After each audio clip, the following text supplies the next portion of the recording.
Welcome to the Resilience Unlimited Show, your go-to podcast for empowerment and growth. I'm Coach Dr. Lauren, founder of Resilience Unlimited, inviting you to join our transformative journey each week. This space is specially crafted for high-achieving women, specifically women of color, where we can feel seen, heard, and part of a thriving community. This podcast is your compass for emotional regulation, understanding your purpose, and living unapologetically authentic. Ready to invest in yourself?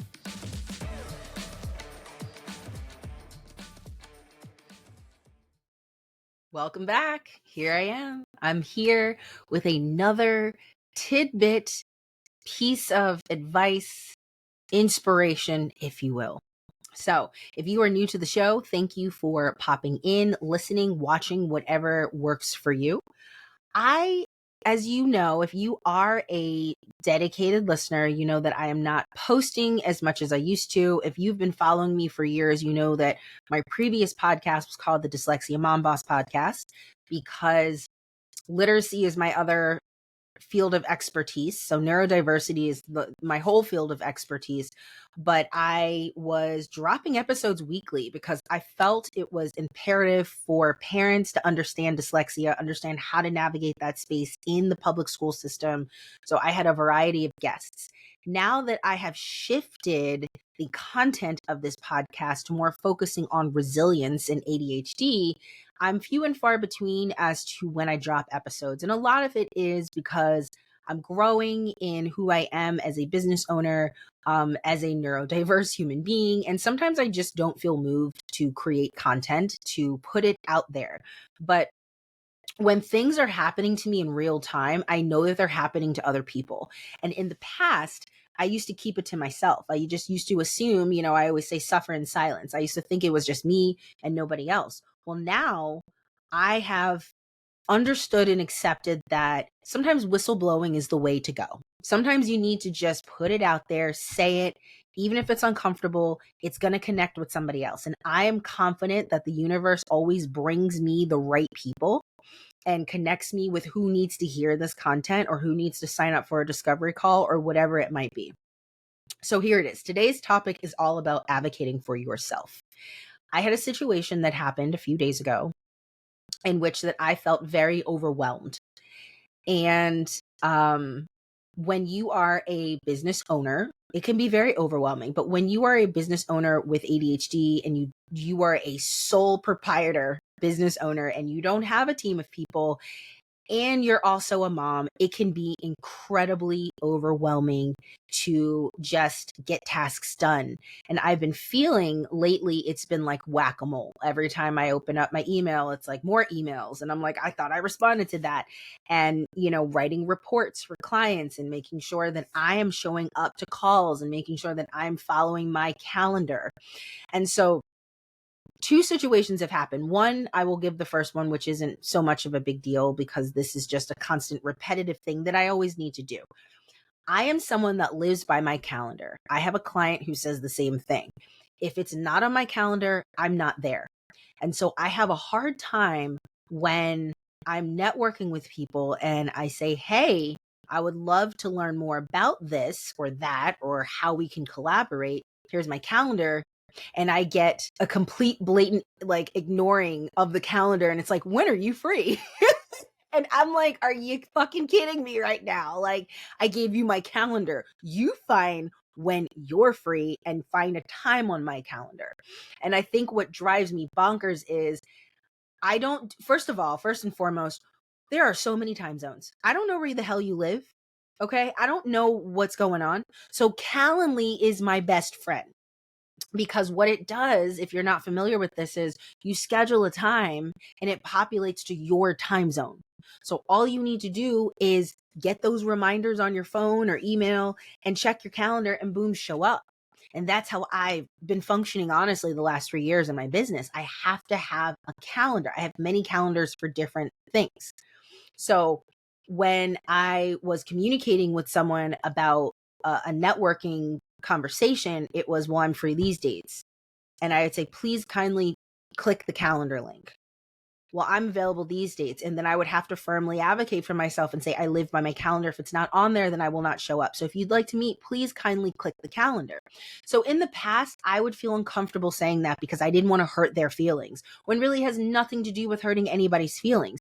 Sitting from the vantage point of being a special educator for over a decade, I still call myself a special educator, even though I'm in private practice and I own my own business. I advocated for so many kids, and I don't care how it made a teacher feel, or I don't care if I had to advocate for the parents and it hurt this person's feelings across the table. It's about what's in the best interest of what that child needs based on their learning difference. So if I'm going to sit here and advocate for other families and I can't advocate for myself, then that's a problem. So I had to, get off the pot and shit, or whatever the phrase is, and just swallow my pride and say, you know what, I'm not doing this to be mean. I'm doing this to be intentional in getting what I need. And what I need is for you to understand that this is what works for me. If you want to meet with me, then you need to book a time on my calendar. Don't send me emails and give me different time frames that you're available. That doesn't work for me. And honestly, it's extremely overwhelming to try to track calendar times. So that was one instance where I felt that I had to constantly keep pushing the calendar. And I don't think this person was trying to be mean. I literally think that that's just how they function. But I think this also goes to show the interfacing of what non-neurodiverse or typical functioning people, how they perceive things. They don't think of it as oh, maybe this is something that will help her be more organized. So let me actually just click this link rather than, well, this is what works for me. Another situation that really got me scratching my head was communicating with someone, and the emails were very, very lengthy. And I have learned, and it's actually very interesting, I've learned a lot about myself being a business owner. So I've always sent emails. I mean, I have a fond memory of one of my college best friends whom we're still really close today, almost 20 years. And he would make jokes our sophomore year of college, and he's like, why are you always emailing professors? You're always sending emails.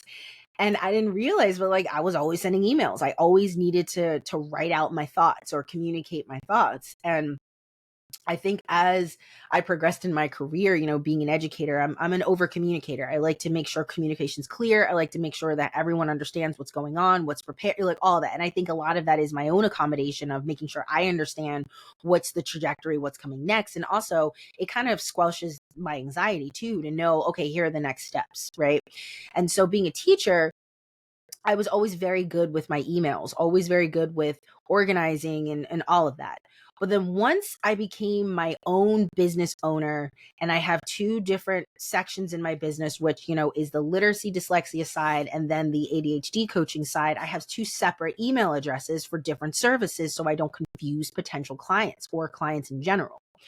Now, a part of me is beating myself on the head, why the hell did I do this? It's just me. It's not like anybody else is manning the other inbox. I have to man both on top of my personal inbox.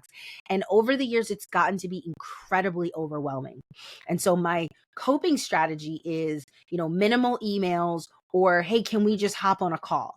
And I'm all about video calls because I like to see personal facial expressions and all that. I don't really like talking on the phone. I just don't. I prefer voice notes. I prefer video. And that's just my style, right? And so when I was back and forth with someone that I felt I couldn't comprehend the emails. The emails were incredibly lengthy, and it was about a topic I'm not well versed in. And so it required a lot of attention and energy and me trying to understand. And then I found that when I would ask clarifying questions, I was confusing myself more. And so I was talking to a friend who knows me very well and said, why don't you just advocate for yourself and say, hey, let's just do voice notes. Hey, let's hop on a video call. And I said, that's a really good idea. I might have to do that. And so when I did that, the response was very negative, almost defensive. And I was very confused. I was very confused because here I am, an adult, and being vulnerable and sharing that I'm having a hard time understanding something. And I'm actually asking for what I need. And it was followed up very negatively. And so it really got me thinking like, okay, that's not about me. That's about that person. And I'm not going to take that personally. Now, I'm going to preface that by saying most people don't go immediately to that thought. They get upset. They get defensive. They get, I'm embarrassed that I did that. That was me a few years ago. I don't give a shit now. I really don't. I asked for what I needed and this is the response I got. So that tells me more about how this person responds to something that maybe they're uncomfortable doing or inflexible with doing. And that's perfectly fine. But I'm sharing this story because I know there are so many adults, so many women of color who are in high pressured situations, who are in jobs that require so much energy and time that they may not feel comfortable to ask for what they need. Or better yet, they may not even know what they need, but they feel constantly exhausted and overwhelmed. I had that experience in a part-time position in which I was working, and I felt so exhausted because I was not getting what I needed, my accommodations. And I think that from my experience alone, I never had special education services. So I never had a 504. I never had an IEP. I just kind of figured it out. And the way I figured it out really fried my nervous system over the course of several decades. So now that I'm aware of all of this stuff that has been stewing and brewing, and I'm more comfortable in who I am and what I want out of life and my purpose and helping people and advocating, I'm putting this out here right now. I struggle too. I struggle, you struggle. We're all people. And I think if we can make this space a more normalized space to not make people who learn differently or need accommodations feel less than, right? And I think, having comments, I mean, I was told by a colleague of mine recently, you don't read well. Like, excuse me, how is that helpful? And what are you talking about? And of course I got defensive and I was like, oh, it's just my ADHD. I tend to skim things and, it impacts my comprehension.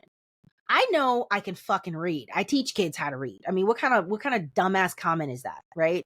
But it's the fact that there was little understanding of like, oh, maybe, maybe I should be more supportive. I mean, most people don't think that way, right? Most people just want the bottom line. Most people are like, oh, this person's incompetent. But I mean, the fact that some people are okay with just not being very accepting and inclusive of other people's differences and, how they process information. I mean, yes, there is such a thing as auditory processing disorder. There is such a thing as receptive and expressive language disorders. I mean, these are things. I've never been formally diagnosed with any of that. I just know I have ADHD, but maybe there's some other things that are going on, and I'm okay with admitting that.